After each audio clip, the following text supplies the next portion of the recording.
CM రోజా గారు, గారు సుమన్ గారు, మీరు చెప్పేది మీరు కొద్దిగా మాట్లాడడానికి వినండి. ఇప్పుడు మీరేం చెప్తున్నారంటే మీరు యాజ్ ఏ పార్టీ లీడర్ చెప్తున్నారు, కానీ 6 రోజుల నుంచి వాళ్ళ యొక్క మనోవేదన ఏందనేది మీరు ప్రాక్టికల్ గా రేపు మీ యొక్క పిసిసి ప్రెసిడెంట్ తీసుకొని పోయి అక్కడ వాళ్ళ మనోవేదన వినండి. ఈ రోజు రాత్రికి ఒకరు ఆఫీసర్ వచ్చి పొద్దుగాల గులగొడతామంటున్నారు, మీరు సమాన్ తీసుకుపోవాలంటున్నారు. మీకు ఒకవేళ ఇప్పుడు ఖాళీ చేయకపోతే మీకు ఇచ్చే కాంపెన్సేషన్ ఇవ్వమంటున్నారు. మీరు ఈ రోజు మా మాట వినకపోతే, సంతకం పెట్టకపోతే మీరు రోడ్ మీద పడిపోతా అని ఇన్ని రకాలుగా థ్రెటనింగ్ ఎందుకు చేస్తున్నారు? ఫస్ట్ పాయింట్, మీరు మీ అధికారులను పంపి ఎందుకు థ్రెటనింగ్ చేస్తున్నారు? First point. రెండో పాయింట్ మీరు గుర్తుపెట్టుకోండి, కంపెన్సేషన్ విషయంలో మీకు ఒక చిన్న ఎగ్జాంపుల్ చెప్తా. జడ్చల దగ్గర పాలమూరు రంగారెడ్డి ఇంతవరకు ప్రాజెక్ట్ కట్టలే కానీ ల్యాండ్లు గుంజుకున్నారు. దాని పక్కన ఉన్నటువంటి మొత్తం సరౌండింగ్ ఈజ్ 30 నుంచి 60 లక్షలు పర్ ఎకరు మార్కెట్ వాల్యూ ఉంది. కానీ బుక్ లో ఎంత ఉంది ఎస్ఆర్ఓలు అంటే 1,50,000 రూపాయలు ఉంది. నేను విక్టిమ్ను, నేను 5 ఎకరాలు 6 లక్షలు పెట్టి కొనుక్కుంటే 8 ఏళ్ల తర్వాత నాకు ప్రభుత్వం ఇచ్చింది 5.5 లక్షల దాకా ఇచ్చింది. సో నేను ఏమంటున్నా, ఈ ప్రభుత్వం కాంపెన్సేషన్ ఎక్కడిస్తుంది, ఎట్లిస్తుంది, ఎవరికి నమ్మకం లేదు. అసలు ఇక్కడ వరకు ఎందుకు? ఇవాళ 61 సంవత్సరాలు 32 ఏళ్ళు ప్రభుత్వంలో పనిచేసి, ప్రభుత్వం పైసలు కాదు, వాని కష్టార్జితమైనటువంటి జీపీఎల్లో డబ్బులు దాచిపెట్టుకుంటే ఇవాళ నేను ప్రభుత్వం ఇవ్వాల్సినటువంటి డబ్బులు ఇవ్వలేని పరిస్థితులు ఈ ప్రభుత్వం ఉంది. రేపు వీళ్లకు మీరు ఏ విధంగా ఇస్తారనేది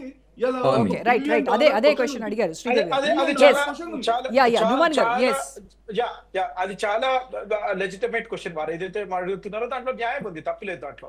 నేనేం చెప్పదలుచుకుంటానంటే మేడం, పబ్లిక్ నోటీస్ ఇచ్చేసేసి ఏదైతే సర్వే నెంబర్స్ ఉన్నారో ఆ ప్రతి ఒక్క సర్వే నెంబర్ లిస్ట్ చేయడం జరిగింది. ఎవరెవరిది ఎంతెంత పోతుందని చెప్పేసి న్యూస్ పేపర్స్ లో వచ్చింది.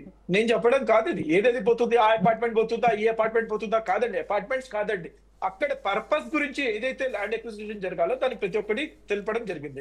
Palamuru Rangareddy lift irrigation project కానివ్వండి, కొడంగల్ లిఫ్ట్ ఇరిగేషన్ ప్రాజెక్ట్ గురించి ఏదైతే మరి మాట్లాడుతున్నారో శ్రీవర్ధన్ రెడ్డి గారు, 100% land acquisition is a long process. అదొక ప్రాసెస్ అండి. అది ఈ రోజు స్టార్ట్ అయ్యే రేపు కంప్లీట్ అయ్యే ప్రక్రియ కాదండి. దానికి మల్టిపుల్ స్టెప్స్ ఉన్నాయి. దానికి కావాల్సినటువంటి పర్పస్ పరంగా వారి యొక్క కంపెన్సేషన్ ఇవ్వడం జరుగుతుంది. నేను వారైతే మాట్లాడుతున్నారో ఈ మూసీ రివర్ డెవలప్మెంట్ అథారిటీ గురించి నేను వారైతే మాట్లాడుతున్నారో దీనికి కావాల్సినటువంటి కంపెన్సేషన్ 100% ప్రభుత్వం ఇస్తుంది. దానికి నిర్దిష్టమైన ఒక బడ్జెట్ అలొకేట్ చేయడం జరిగింది. మీరు ఇక్కడ నోటీస్ చూసారంటే ఎంఆర్డిసిఎల్ ఇచ్చింది ఈ ల్యాండ్ అక్విజిషన్ చేయడానికి టీడీఆర్ సిస్టమ్ అనేసి. ఎక్కడుంది సార్ 2013 యాక్ట్ గానీ, లేదంటే normal as per the market value compensation ఇస్తారని ఇక్కడ ఉన్నది టీడీఆర్స్ ఏం చేసుకోవాలి? ఇప్పుడు ఇది ఏం పేపర్ ఉందో ఈ పేపర్ చింపితే ఎలా వస్తుందో నా టీడీఆర్స్ కూడా అంతే పనికి వస్తుంది నాకు. అంటే మీకు లా తెలియదు కాబట్టి టీడీఆర్స్ గురించి నేను చెప్పట్లేదు, ఇది చెప్తాను మేడం. నేను చెప్తున్నాను madam, and let me answer you. Please understand, this is a land acquisition process. Land acquisition process జరుగుతున్నప్పుడు దానికి యాక్ట్ ని తీసుకొచ్చేసి ఇక్కడ రాయాల్సిన అవసరం లేదు. That's a general rule. ఒక ల్యాండ్ అక్విజిషన్ జరుగుతున్నప్పుడు దాని యొక్క యాక్ట్ దానికి అప్లికబుల్ ఉంటుందండి. మళ్ళీ ఆ ల్యాండ్ యాక్ట్ తీసుకొచ్చేసి 23rd right fair compensation why your published మేము ల్యాండ్ అక్విజిషన్ చేసుకుని టీడీఆర్ లిస్ట్ అని చెప్పేసి మీరు ఎందుకు దాంట్లో నోటీస్ చేశారు? అది చెప్పండి. నేను ఏం చెప్తున్నాను అని అంటే శ్రీవర్ధన్ రెడ్డి గారు, let us not mislead them. They are already under stress. No, we are not misleading. Please. Clarification. Question కు చెప్పండి మేడం. శ్రీదేవి గారు, మిమ్మల్ని కన్సల్ట్ చేయడం జరుగుతుంది. మీరందరి కన్సెంట్ తీసుకున్న తర్వాతే దానిని తీసుకోవడం జరుగుతుంది. అప్పటి వరకు బలవంతంగా ఎవరిని కూడా హైడ్రా అనేది FTL బఫర్ జోన్స్ అనేవి ఇల్లీగల్ కన్స్ట్రక్షన్ జరిగినవి. ఎందుకు కాంగ్రెస్ నేతలు వెళ్ళి వాళ్ళని బెదిరిస్తూ ఉన్నారు? ఎవరిని బెదిరించలేదు మేడం, వారు చెప్తున్నారు. కానీ ఎవరు వచ్చి బెదిరించారో, ఒకవేళ బెదిరించే మీకు అర్థం కాదు. రోజా గారు, ఒక విషయం ఏం తెలుసా, ఈ రోజు వీళ్ళు ఏమంటున్నారు, నోటీసులు ఇస్తారు, అవన్నీ కూడా R1 జోన్ లో ఉన్న వాళ్ళ కొరకు ఇస్తారు. మొన్నటి వరకు ఇదే ఏదైతే ఇక్కడ ఉన్నటువంటి బఫర్ జోన్ అని చెప్పుకున్నటువంటి ప్రభుత్వం 15 మీటర్లు 30 మీటర్ల నుంచి 50 మీటర్ల కానీ ఈ రోజు రాత్రి బఫర్ జోన్ గా డిక్లేర్ చేసింది. సో వన్స్ బఫర్ జోన్ అయిన తర్వాత మీరు ఎవరికి నోటీసులు ఇవ్వరు. ఇవాళ హైడ్రా చేస్తున్నది ఏంది? రాకపోతే వచ్చి పొద్దున్న ఎక్కడ నోటీసులు లేవు. నోటీసులు లేవు. బఫర్ జోన్ లో ఇల్లీగల్ అనే దాంట్లో నోటీసులు రోజా గారు, ఒక ఉండవు. ఇవాళ నిమిషం. మీరు చేస్తున్నది అదే అంటున్నా. Yes, దానికి yes. ప్రజలు మీరు- కోరుకుంటున్నది Right. ఏంటంటే మీరు శ్రీవల్లి- ఎంత కన్విన్స్ చేసినా కాదు, లా చెప్తే కాదు, యాక్షన్ కావాలి. అలా ఆమె చెప్తున్నది ఏంటంటే మా లాంటి ఒక 2 అపార్ట్మెంట్లు కాదు, ఈ నుంచి నువ్వు ఏదైతే కొన్ని వేల కుటుంబాలు. ఉంటే ఎండ్ అయ్యేటటువంటి నల్గొండ సూర్యాపేట జిల్లా వరకు ఏదైతే ఉన్నాయో ఈ అన్నింటికి కూడా మీరు న్యాయం చేయమని అడుగుతుంది. దానికి పాలసీ చెప్పబడుతుంది. ట్రూ శ్రీవర్ధన్ రెడ్డి గారు వారు ఏదైతే మాట్లాడుతున్నారో ప్రభుత్వానికి మ్యానిఫైడ్ ఇంటెన్షన్ ఎక్కడ లేదండి.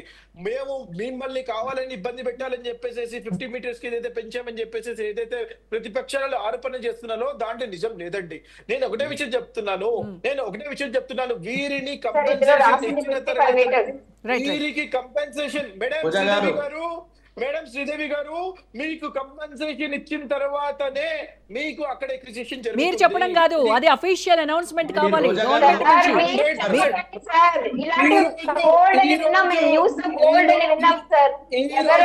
అది కాదు ఎలా నోటిఫికేషన్ ఇచ్చారో అలాంటి ఒక అప్పుడు మేము రోజా నమ్ముతాం. గారు, మన కమ్యూనిస్ట్ పెద్దలు ఉన్నారు, మేమంటే యంగ్స్టర్స్ ఉన్నాము. మీరు రేపు వారు పెద్దలు ఏడున్నారో, ఖమ్మంలో ఉన్నారో, హైదరాబాద్ లో ఉన్నారో, మీరు ఒక మీడియా వాళ్ళుగా మీరు బాధ్యత తీసుకొని మేము పొలిటీషియన్ గా వారు కూడా వస్తారు. నుమన్ గారు పిసిసి ప్రెసిడెంట్ తీసుకొని వచ్చి ఈ విషయాల డిస్కషన్ చేద్దాము.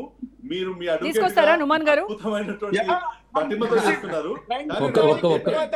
నుమాన్ గారు ఒక విషయం మీరు ఇప్పుడు ఏదైతే చెప్పారో బాధితుల పక్షాన నోటీసులు ఇచ్చినా భయపడాల్సిన పని లేదు, కంపెన్సేషన్ ఇచ్చిన తర్వాతనని మీరు గవర్నమెంట్ గా అఫీషియల్ గా ప్రకటన ఇవ్వనండి. అదే డిమాండ్ చేస్తున్నారు. మీ పిసిసి ప్రెసిడెంట్ అనేది కూడా పార్టీ ప్రతినిధి కాబట్టి అఫీషియల్ గా కలెక్టర్ నమ్మకం వీళ్ళ మాటలకు చేతలకు పొంతనుండదు అనేది మనం 6 గ్యారెంటీలో చూసుకున్నాం, 420 హామీలో చూసుకున్నాం. కాంగ్రెస్ అధికారంలోకి రాగానే 100 రోజులు అన్ని చేస్తామని గ్యారంటీ కార్డులు ఇచ్చిండ్రు. అవి ఇప్పటి వరకు అడ్రస్ లేవు. 2 లక్షల ఉద్యోగాల అడ్రస్ లేవు. రైట్ అండి. ఓకే, ఇప్పుడు నేను ఇందాకే చెప్పాను ఈ బఫర్ జోన్, ఈ 420 హామీల గురించి వాళ్ళ వాటి అమలు తీరు గురించి మనం ఇంకొక రోజు బిగ్ డిబేట్ పెట్టుకొని మారదాన్ దానిలో మాట్లాడితే చాలా తీయగా మాట్లాడుతున్న నుమన్ గారు గాని తేనె పోసినటువంటి కత్తుల్లాగా కాంగ్రెస్ ప్రభుత్వం చేస్తుంది.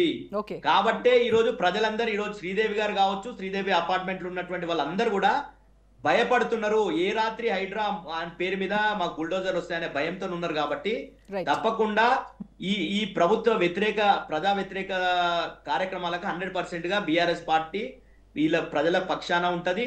మేము వాళ్ళకి ధైర్యం చెప్తున్నాం. మొన్న కూడా హరీష్ రావు గారు, సబితా ఇంద్రారెడ్డి గారు పోయినరు, మాకు కేటీఆర్ గారు కూడా వస్తారు. 100% బీఆర్ఎస్ పార్టీకి సంబంధించిన కుటుంబ సభ్యులంతా కూడా మీకు తోడుగా ఉంటాం. ఈ ప్రభుత్వం ఎప్పుడు ఏది వ్యతిరేకంగా ఇంత ముందు కూడా హైడ్రా పేరు మీద ఇట్లా చేస్తే